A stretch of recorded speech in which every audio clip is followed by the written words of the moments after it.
From the Cronkite studios in downtown Phoenix, this is Cronkite News. Another stand on gun control and school safety at the Arizona State Capitol. We'll hear from activists and lawmakers. Plus, former presidential candidate Bernie Sanders weighs in on the gun debate in a Valley visit. And Dreamers search for the next steps to take after a turbulent court battle over the future of DACA. Cronkite News starts now. Good evening and welcome to Cronkite News on Arizona PBS. I'm Fortessa Latifi. And I'm Chancellor Johnson. Thank you for joining us. Arizona Governor Doug Ducey says his push for new school safety legislation will include a focus on gun sale background checks, but he appeared opposed to closing a loophole that allows unchecked private sales. Ducey's comments come after a call to action today at the state capitol. Lawmakers, activists, and students demanding that gun reform laws get a hearing. Reporter Gabriela Becerra was at the news conference on gun violence and school shootings. There's frustration after several bills that could have closed loopholes on gun laws failed to even make it out of committee. Enough is enough. We deserve better. Our kids deserve better. Representative Daniel Hernandez was among the legislators and activists who demanded that changes in Arizona gun law take place. We need our elected officials, like the 90 people in this building and the governor, to do something. There were several bills on gun reform proposed in the legislature this session, including ensuring background checks, keeping firearms from domestic violence offenders, and banning bump stocks. Deputy County Attorney from Pima County, Kathleen Mayer, addressed House Bill 2140, which would keep firearms from the mentally ill. If we care about mental health, we need to enable ourselves and our family members to help those who may have access to firearms. She said the bill has yet to have a hearing. We have to flood the phone lines, the emails of our legislators to actually stand up and do something. House Assistant Minority Leader Dr. Randy Freeze says that background checks are only required from a federally licensed firearm dealer, but not for personal sales, including gun shows. We need a system of comprehensive background checks that protects our public and makes it incrementally more difficult for someone who should not have access. President-elect of Arizona School Boards Association, Lawrence Robinson, says there are simple solutions that can be made to change the gun violence taking place. Do what's right and have a balanced approach to ending gun violence so that your kid isn't the victim. And let's finally move past this issue.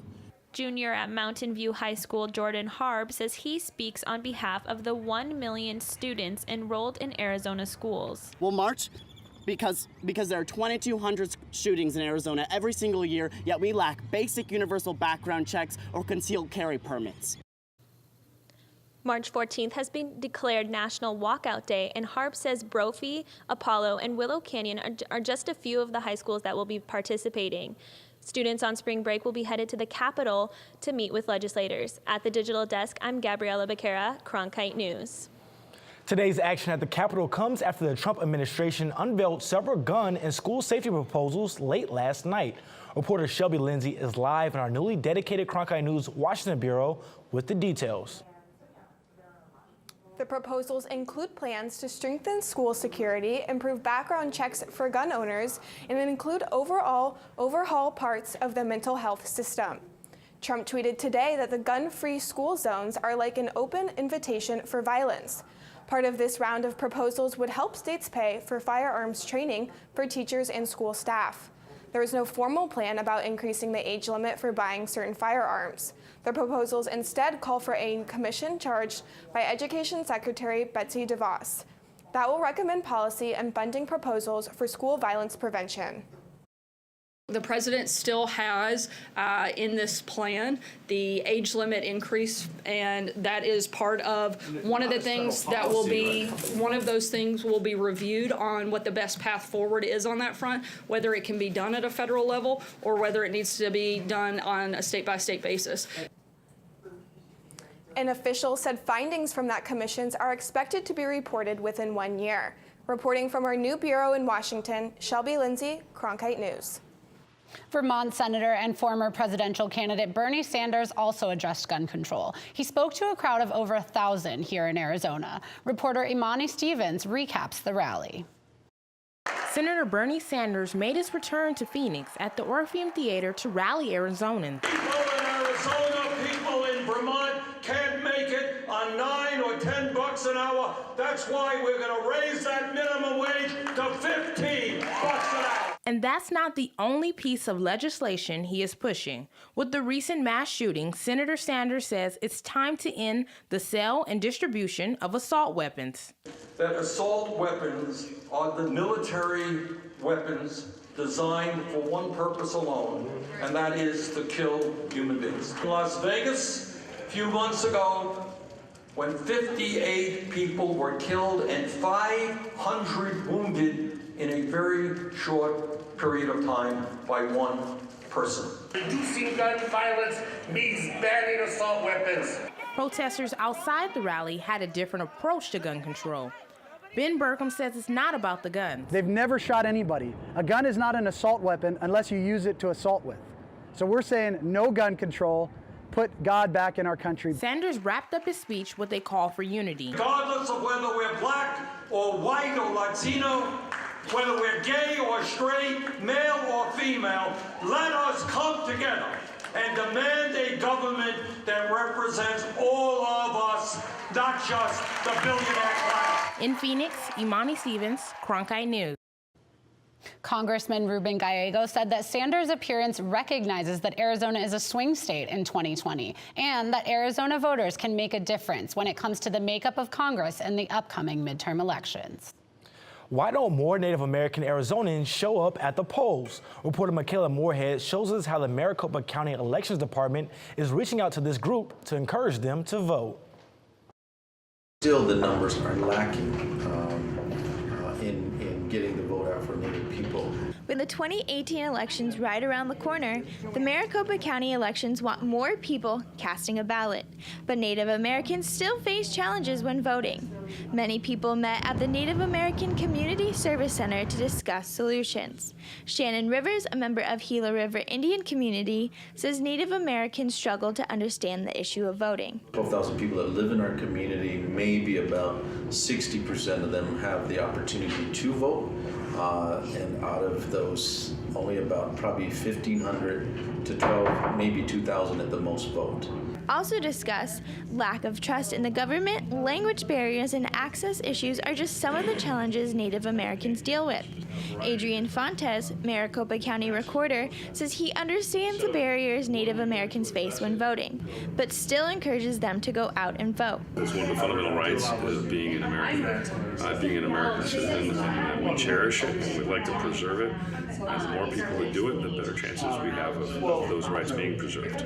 Although Rivers agrees Native American voter turnout needs to increase, he believes there are better ways of accomplishing this goal. Right now, we're looking at only two parties, the Democrat and the Republicans. Isn't there something else? There has to be something else. For Native rights and Native people in this country, the United States and Canada, and I would imagine throughout this Western Hemisphere, their rights have been limited by political and government states. In Phoenix, Michaela Moorhead, Cronkite News. Maricopa County Elections Department plans to host more events like this in the future. A new grant from the U.S. Department of the Interior and the National Park Service will provide $500,000 to the Mountain View Officers Club Preservation Project. It's part of a sweeping series of civil rights grants to preserve sites and highlight stories related to the African American struggle for equality. The Mountain View Officers Club on Fort Huachuca was built during the World War II era for African-American officers. From 1892 to 1946, Fort Huachuca claimed the highest number of African-American soldiers at a military installation in the United States. The Mountain View Officers Club was listed as one of America's 11 most endangered historic places in 2013. Homelessness is a big problem, not only in Phoenix, but in cities all across the country. Coming up on Cronkite News, how Phoenix and Los Angeles are addressing the absence of affordable housing that leads to homelessness. Plus, the Supreme Court has decided to keep the DACA program up and running. What dreamers are doing now to move forward. I'm Judy Woodruff, anchor and managing editor of the PBS NewsHour. The journalists of tomorrow face a fast-changing media landscape, but quality news remains vitally important to our communities, our country, and our world. At ASU's Walter Cronkite School of Journalism and Mass Communication, students learn solid, reliable reporting, holding the powerful accountable, and rebuilding the public's trust. The Cronkite School and Arizona PBS, preparing the next generation for a stronger future of journalism. As journalists at Cronkite News, we report on stories that matter to you by focusing on the local impact. We dig deeper and work tirelessly to keep you informed. Live in Wickerburg. Live in Los Angeles. In Cleveland, in Washington, in Louisville. From Jerusalem. Live in Philadelphia. From around the world to right here in Phoenix. At Cronkite News, we report the facts and stick to the truth. Millions of people die every year from drinking dirty water. I would never have felt I had the ability to do something without ASU pushing me. We built filtration systems out of local materials with the people. To see those kids drink clean water for the first time, it's the most rewarding feeling that you can ever have. I went to ASU because I wanted to change the world. The thing I never would have expected is how the world would have changed me. President Donald Trump is visiting the U.S.-Mexico border tomorrow to look at prototypes for his proposed border wall. Trump will inspect the 30-foot-high prototypes built near San Diego last fall. One of the 8 wall slabs was designed and built by a Valley construction company. While building the wall was a centerpiece of Trump's campaign, right now only fence barriers extend 654 miles of border area. The DACA program is on life support. The Supreme Court has turned down the Trump administration's request to end DACA, which shields some 700,000 young immigrants from deportation. This decision buys the Dreamers more time. Cronkite News reporter Adriana de Alba explores what lawyers and community leaders are advising DACA recipients to do now. It's early in the morning and the DREAM Act coalition in Arizona is already busy. DACA recipient Neftali Moreno thought he was working against a deadline and was desperate to reapply. I had my paperwork for like 2 weeks already and I wasn't really able to pay it out of pocket. The changing political status of DACA is upending lives and wreaking havoc on businesses and organizations that help immigrants. DACA recipients are not only going to community organizations for help, law offices like this one say it's been a busy time for them too. Seth Draper is an immigration attorney with the Salvatierra Law Group. He says in the last year, work has been all-consuming. Hola, Gilberto. ¿Cómo está? 12 hours a day, 7 days a week, and I would just have people asking me questions. His firm currently has around 200 DACA clients, and they're advising all of them to renew. Okay, muy bien. What do they stand to lose? I mean, at this point, it's really just money. However, the chance that they get those work permits for another 2 years, the chance that they stave off any adverse action by ICE, it's worth it. According to U.S. Citizenship and Immigration Services, more than 240,000 people requested DACA renewals in 2017. That's up more than 40,000 from the previous year. Immigration attorney Alma Montes de Oca says until Congress comes up with a permanent solution, advising clients is a challenge. Week by week, we're getting new decisions, depending on what circuits people live in, trying to figure out all those things. I think more than anything, it's frustration, anger, and sadness. At the Arizona DREAM Act Coalition, Karina Ruiz works around the clock to help people renew, while she herself is a DACA recipient in limbo. It has been draining. We have been fighting for too long. I'm honestly tired. I've been getting sick, and I think it's because of the stress that we go under, the anxiety. That anxiety relieved a bit, at least for now. The work will continue until the future of thousands of people is decided. In Phoenix, Adriana de Alba, Cronkite News. Although Congress failed to meet the March 5th deadline to find a solution on DACA, the Dreamers are still pressing Washington to pass a bipartisan solution. The average rent for an apartment in Los Angeles is $2,400. In Phoenix, prices aren't nearly as high, but continue to rise. Reporter Micah Bledsoe is in Los Angeles to talk about how a group of mayors and business people want to tackle what they consider to be an affordable housing crisis. Skid Row is the worst man-made disaster in the U.S., and it's going to take a lot of work to turn it around. Several mayors from across the country, including LA, Phoenix, and Mesa, have joined a coalition to find solutions to address the lack of affordable housing, which often leads to homelessness. Reverend Andy Bales from Union Rescue Mission in LA says he is frustrated with the lack of action local authorities have taken when it comes to dealing with homelessness in his city. We've got to not only get people off the streets immediately in shelters, but we also have to create innovative, affordable, smaller units that people with low income can actually afford to live in. Reverend Bales says there is also a huge need for an investment in economically sustainable housing, like micro units and tiny homes. Oakland Mayor Libby Schaaf says her city has worked to create its first safe haven, Tough Shed Shelters, for temporary housing. We actually got the business community to help us purchase Tough Sheds. Now, these are not intended to be permanent residents. These are an improvement over tents, but we were able to get people into kind of safety, security, and services. The coalition wants to create 3 public-private partnership programs and opposes federal funding cuts to housing programs, such as the U.S. Department of Housing and Urban Development. Homelessness in LA City and LA County is epidemic, and it is going to take every kind of approach, including the mayor's coalition, to address homelessness. In Los Angeles, Micah Bledsoe, Cronkite News. In Arizona, there are more than 40,000 people experiencing homelessness. Maricopa County has seen a 59% increase in the number of people living unsheltered, and that accounts for 70% of the state's homeless population, according to the city of Phoenix. Business opportunities can come from anywhere, even traumatic experiences. Coming up on Cronkite News, how one man's medical miracle gave him the motivation to create a business that would inspire others. And our week has started off warm. Stay tuned to see if these temperatures are going to stay.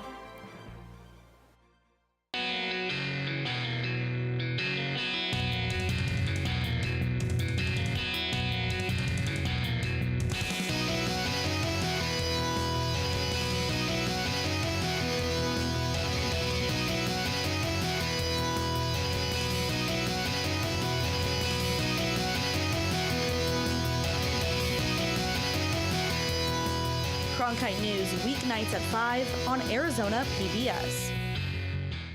I'm Ted Simons, host and managing editor of Arizona Horizon. Join us each weekday at 5:30 and 10 as we bring you the top newsmakers who impact the state. We cover the stories in depth that shape and affect our local communities, and we take the time to ensure that all voices are equally heard. For more than 30 years, Arizona Horizon has been your voice and your source for what matters most, right here on Arizona PBS.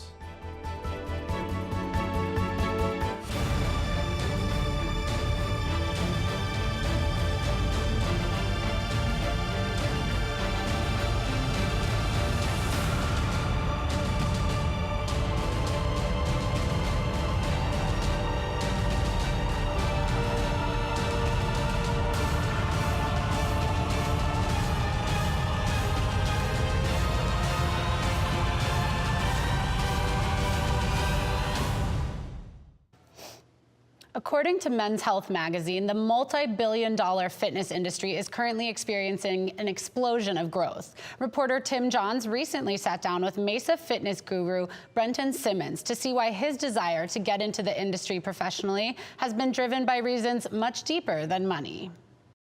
The lower half of my heart just completely shut down and caused me to have heart failure for almost 2 full minutes. At 18 years old, Brenton Simmons was undergoing surgery to try to fix his heart when suddenly it stopped. Simmons has Wolff-Parkinson-White syndrome, a congenital disorder that causes problems with the electrical system of the heart. I didn't really know how to scientifically explain it, but they said call it a miracle, call it whatever you want, but basically it started beating again on its own. Doctors told Simmons never to work out again, but Simmons felt that he was given a second chance at life and wanted to help others get theirs too.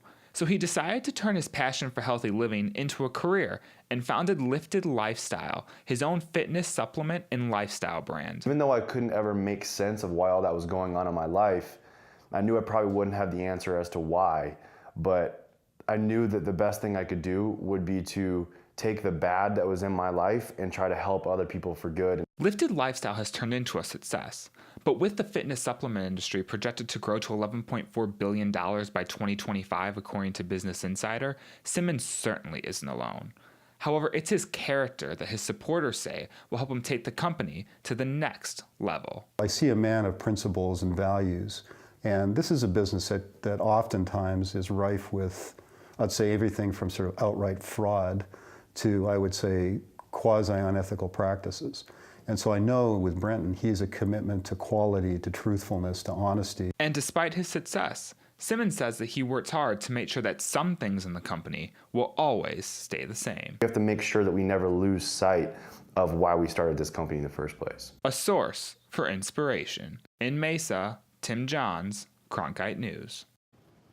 Well, the sun is shining and it's a great day to get outside. Yeah, well, the real question is, will these temperatures be here to stay? Yeah, so it's been beautiful out there, like you said, and these temperatures, I mean, I wish they would stay, and I'm sure you guys wish they would stay, but they're unfortunately only going to be here for a couple of days, but high pressure is in control. And as you can see here, Phoenix is the warmest major city in the U.S. today. And here in the valley, we hit a high of 82 degrees, which is just a few degrees above our average of 75 degrees. And these temperatures are going to stay with us throughout tomorrow and into Wednesday. 82 degrees in Surprise as the high, 83 degrees in Glendale, and 83 degrees in Goodyear tomorrow as well. Now, a storm system will be coming into Arizona from the Pacific Northwest, bringing us some cooler temperatures in the later part of this week, and possibly even some rainfall on Saturday. So if you're planning to go outdoors or possibly to a spring training game, take note of these temperatures and bring a jacket just in case. Now, tomorrow is going to be our warmest day at 84 degrees,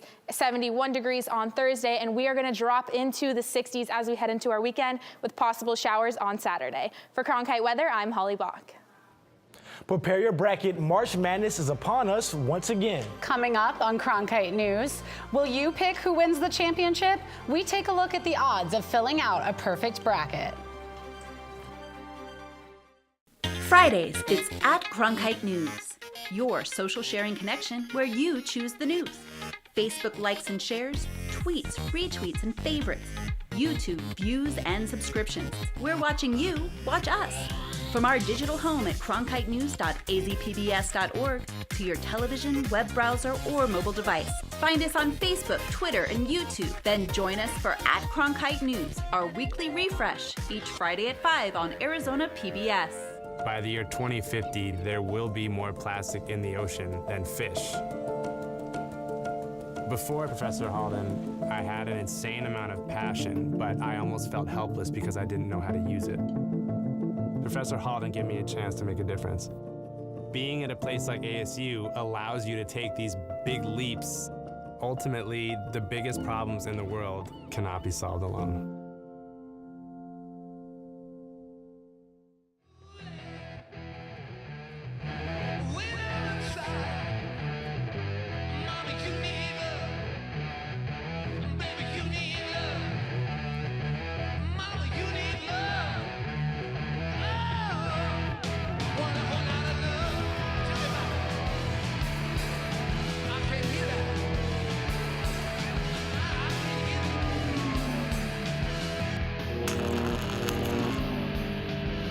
I'm Jose Cardenas, host of Horizonte. Each week we bring you experts and community leaders to discuss the issues that are vital to our community here in Arizona. We cover the stories that affect and inspire us and our families, and talk to the newsmakers who shape the communities where we live. Horizonte is your source and your voice for what matters most here on Arizona PBS. It's official. 2 out of the 4 big Arizona basketball programs will be headed to the NCAA tournament. First, Arizona State will have a chance to play into the big dance. This video shows the reaction of Coach Bobby Hurley and the men's basketball team when they found out about the big news yesterday. The Sun Devils went undefeated in the non-conference ranks and at one point were the 3rd-ranked team in the country. However, the team struggled during conference play, which raised doubt about whether they would make the tournament at all. The Sun Devils will take on Syracuse for their first matchup on Wednesday. The University of Arizona was also selected to participate in the tournament, though this selection comes with less of a surprise. However, the team has faced their own share of controversy this season. Arizona's bid comes amid looming allegations over a February 25th ESPN report that head coach Sean Miller was caught on an FBI wiretaping discussing a $100,000 payment to star player DeAndre Ayton.